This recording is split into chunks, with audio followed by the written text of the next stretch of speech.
हमनी के संस्कृति, हमनी के संस्कार सदा रहे हमनी के साथ। भारत के महान ग्रंथ और काव्य सब के संपूर्ण संकलन सब्सक्राइब करें तिलक। तू देखे में तो अच्छा और सभ्य बालक दिखाता रहा, फिर हमारे यज्ञ के घोड़ा तू काहे पकड़ लीला? आपके बड़का भैया के कहे पर। मतलब? वो घोड़ा के माथा पर लिखले बाड़न न कि एकरा पकड़ा तो हमार सेना से युद्ध के चुनौती स्वीकार कर। ऐसे हम उनका संगे युद्ध करे खातिर ही घोड़ा पकड़ ले हैं।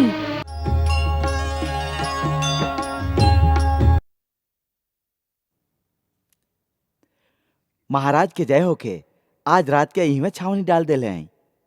भोरे यदि जल्दी प्रस्थान कैल जाए तो सांझ होके तक अयोध्या पहुंचल जा सकेला। अयोध्या? आप अयोध्या के नाम लेके जैसे कान में अमृत रस घोल देले हैं।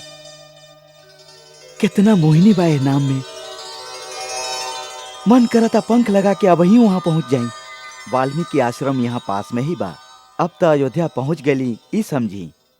आप थोड़ी का विश्राम करी और हम देखत हई कि यज्ञ के घोड़ा कहवा घूम रहल बा और सैनिक ओकरा संगे पहरा पर बाड़न या ना।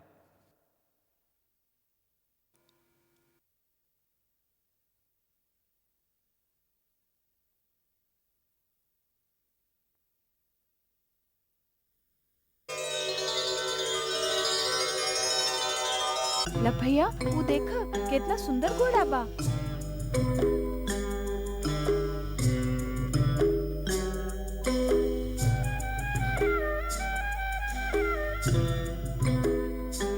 ई तो बड़ा विचित्र घोड़ा बा। देखा तो एहर कैसे आ गइल। चला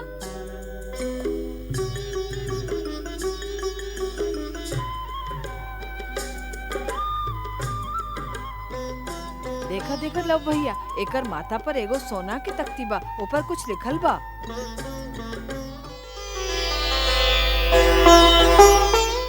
राज राजेश्वर छत्रपति महाराज श्री राम के अश्वमेघ यज्ञ के ई घोड़ा दिग दिगांतर में स्वतंत्र भ्रमण खातिर छोड़ल गईल ह। एकरा आगे जे नतमस्तक होई ओकरा महाराज रामचंद्र के शरण प्राप्त होई और जे एकरा पकड़े के दुस्साहस करी ओकरा महाराज रामचंद्र के सेना से युद्ध के चुनौती स्वीकार करे के पड़ी।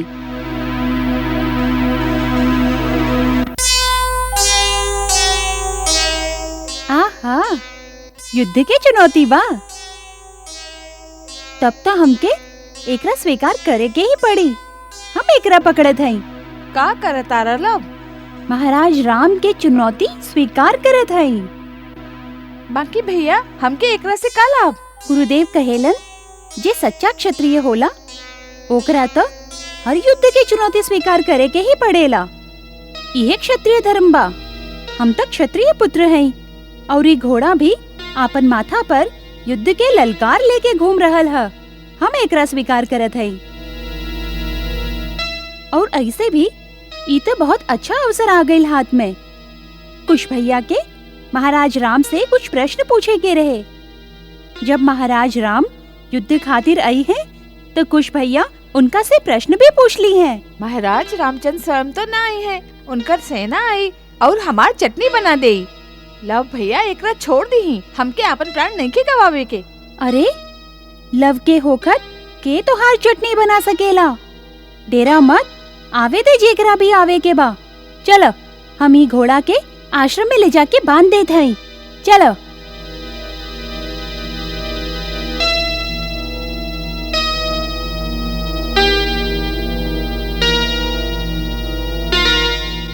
हाँ? ये घोड़ा कहवा चल गई? पता ना, अब ही ते में रहा। अरे भैया खोजो ओकरा, वो तो यज्ञ के घोड़ा बा। वो देखा कुछ लेकिन ओकरा संगे खेलता रन। अरे खेलत नहीं खन, वो तो ले जाता रहा ओकरा। रोका उनका, जल्दी करा, रोका। देखा देखा आ गई सेना, घोड़ा के छोड़ दा। चुप, डरपोक कहीं के। लव तो अपना संगे संगे हम लोगों के भी प्राण गवाई। चलो भागा, ना तो सैनिक पकड़ ली हैं। चलो चलो चलो चलो जल्दी करा, भागा। ए बचवा, छोड़ दो घोड़ा। कहाँ ले जाता रहा एकरा? आपन घरे हम एकरा पकड़ ले हई। ये खेले के खिलौना ना है बचवा, ये महाराज के यज्ञ के घोड़ा है। एकरा पकड़े के अर्थ तू नहीं जानत। हाँ जानत हई, तबे तो पकड़ ले हई। जाके आपन महाराज राम से कहा कि हम उनकर युद्ध के चुनौती के स्वीकार कर ले हई। यदि इच्छा होके तो आ जाए युद्ध करे खातिर। हम त लइका समझ के तोके दंड ना देली, बाकी तू त दुष्ट लइका बाड़ा। लावा घोड़ा हमके दा, एहर लावा।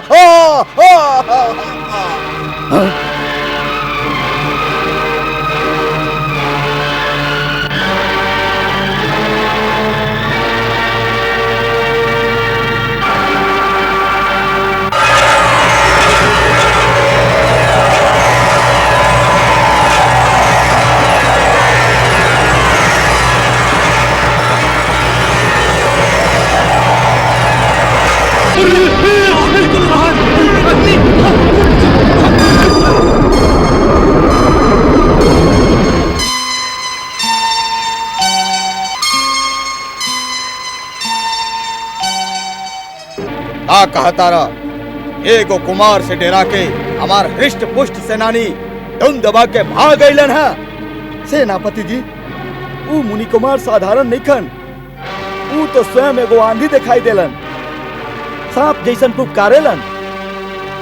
आप तुरंते महाराज के सूचित कर दी। लाज ना आई महाराज के सूचना देवे में। ये एगो छोटा सा लड़का हमार सेना के भगा के घोड़ा छीन लेलस। चला हम देखा थई ऐसन कौन सांप बाऊ। कुछ भैया, हम लव भैया के बहुत समझौली कि घोड़ा के छोड़ द, लेकिन वो ना मन ले। और जेकर हमके डर रहल उहे भइल। सेना आके ओकरा घेर लेलस। फिर का भइल? फिर हम लोग के ना मालूम, हम तो डर के मारे भाग आईली। बड़ा डरपोक बाड़ा तू लोग। चला हमके दिखावा, कहवा वाला। नाना, हम लोग ना आई। सैनिक लोग हम लोगन की चटनी बना दी है। हमार कर्तव्य रहे कि हम आपके बता दी कि आपके छोटन भैया विपत्ति में बाड़न, से हमार कर्तव्य पूरा भइल। अच्छा बाबा, हमके ये तो बतावा कि लव बा कहवा? आश्रम के पीछे वाला घना बन के ओ तरफ जो बड़का मैदान बा ना, ओहे पर बा, सैनिकन से घेराइल। यदि अबले वहाँ होई तब ना। लव तो अब तक ओहवे होई, बाकी सैनिक ओहवा ना हुई हैं। तू लोग लव के ना जाने ला। अच्छा हम जा रहल हैं। देखा गुरुदेव आश्रम में तो है ना। आश्रम के लोग बेकार ही चिंता करी हैं। ऐसे आश्रम में केकरो बताइहा मत। यदि तू मारल गईला या पकड़ल गईला तबो ना बताई। भैया अपन ये छोट सा माथा के इतना दूर तक सोच के कष्ट मत द। गुरुदेव के आशीर्वाद एगो कवच के लेखा हमार रक्षा करेला। ऐसे ऐसा स्थिति तो कबो ना आई।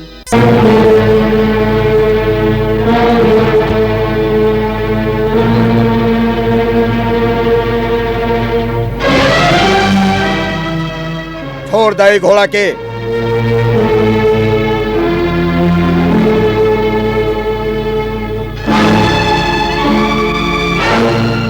हम फिर कहत हैं बालक, आपन माई के निपुता मत बनावा। छोड़ दे हमार घोड़ा के। हम बेकार में तोहार हत्या ना कई चाहत हैं। और हम तोह से कहत हैं कि हम बेकार तोहरा से लड़ल ना चाहिला। भेज तो आपन महाराज रामचंद्र के, उनके से हमरा युद्ध करे के बा। मूर्ख बालक, बंद करी बेकार के बात। हम अंतिम बार पूछत हैं, तू घोड़ा देबे या अपन प्राण? दोनों में से कुछ ना देब। ता फिर हम दोनों ही लेब। अब हमके बाल हत्या के केहू दोष ना देवे। ये बालक निश्चय ही बंद करे के लायक बा। तोहार माता पिता हमके क्षमा करस।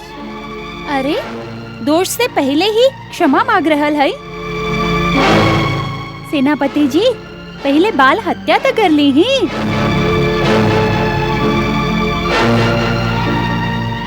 तू बेबस कर दिहले बड़ा दुष्ट बालक। इना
कैसे भगा दिहला तू सब लोगन के। बाकी वो बेचारा सेनापति के जान से मारे की जरूरत ना रहल, मूर्ख रहे बेचारा, और मूर्खता खातिर प्राण दंड देहल उचित नहीं खे। भैया हम ओकरा जान से कहाँ मारले हई, हम तो ओकरा बेहोश कर दिले हई। पड़ल रही 4-5 दिन बेहोशी में। देखला भैया, हम महाराज राम के बुलावे के सगरे प्रबंध कर दिले हई। अब पूछला उनका से सगरे प्रश्न। जरूर पूछब। बाकी लव, ये घोड़ा के पकड़ल हम लोग खातिर उचित रहे या ना? गुरुदेव का कहे? भैया पढ़लो घोड़ा के माथा पर का लिखल बा, फिर ई प्रश्न पूछी है हमरा से।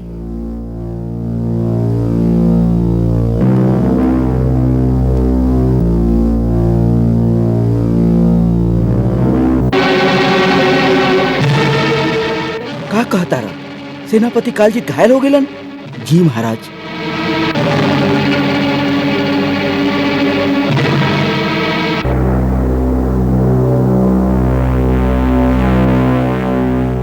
ला भैया, सूर्य पताका वाला रथ आ रहल बा। आपन प्रश्न के सूची बना ल। जरा आवे तो द महाराज के।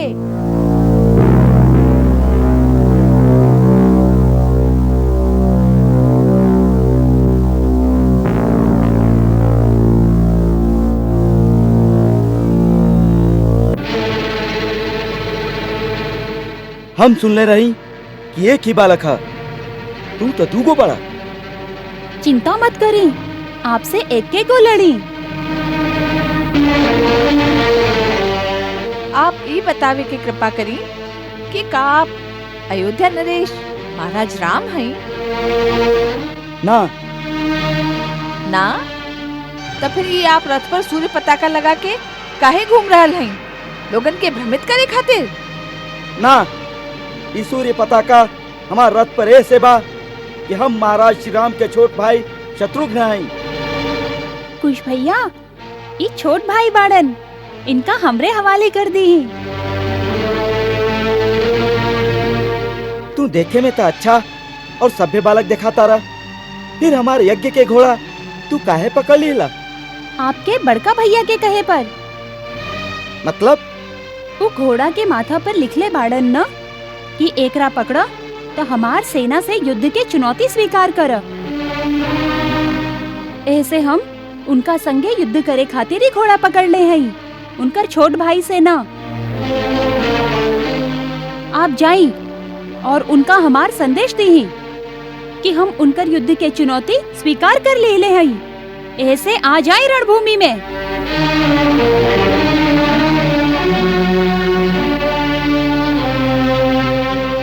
देखा, ई लड़कपना के बाद अच्छा ना होला।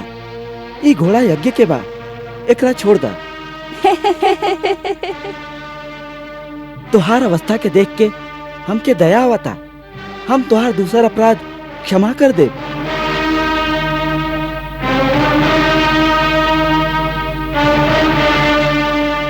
महाराज के छोट भैया जी, कृपा करके आप इतना उदारता मत दिखाएं, काहे कि हम ई घोड़ा के तो छोड़े वाला नहीं खी। एकरा यहाँ से खाली महाराज राम ही ले जा सके हैं, वो भी हमरा हरा के या फिर ई चुनौती वापस लेके। ई का बेकार के बात बा? महाराज राम तोहरा खातिर यहाँ कैसे आ सकेलन? तब फिर ई घोड़ा भी वहाँ से ना जाई। लइकन, तू नहीं खजानत कि तू ही का कर रहल बाड़ा। घोड़ा ना देवे के परिणाम बहुत भयंकर हो सकेला। हमके शक्ति के प्रयोग करे पर बेबस मत करा। हम बेबस कहाँ कर रहल हैं? आपके शक्ति आपके वश में नहीं खेलागत, बार बार उभर आवेला। ऐसे शक्ति के प्रयोग करिए ली ही, ना तो धनुष उठौले उठौले हाथ थक जाई। बस, उपहास बहुत हो गई। घोड़ा छोड़ दा, ना तो हम बाण चला दे। चला के दिखाई तो सही, चलावे भी आवेला कि ना। देखत हई आपके गुरुदेव आपके कैसन सिखाइले बाड़न, फिर हमहू दिखाई कि हमार गुरुदेव हमके का सिखाइले बाड़न। अंतिम बार पूछा था, घोड़ा छोड़त पड़ा ना।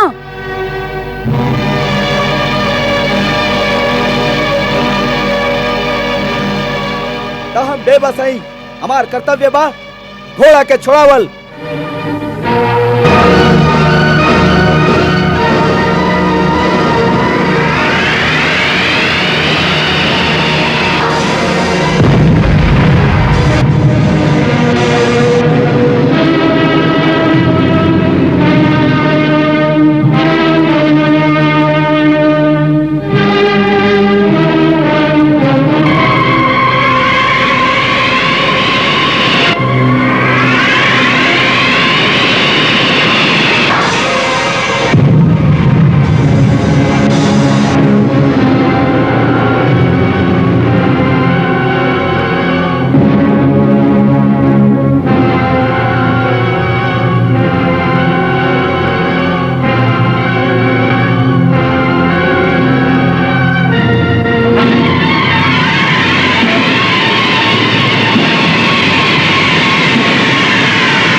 किस गुर के शिष्य सूदन समझ न पाता है, सूदन समझ न पाता है। केरण कौशल देख देख आश्चर्यचकित रह जाता है, आश्चर्यचकित रह जाता है। कभी अग्नि बाण कभी मेघ बाण, बाणों पे बाण बरसाता है, बाणों पे बाण बरसाता है।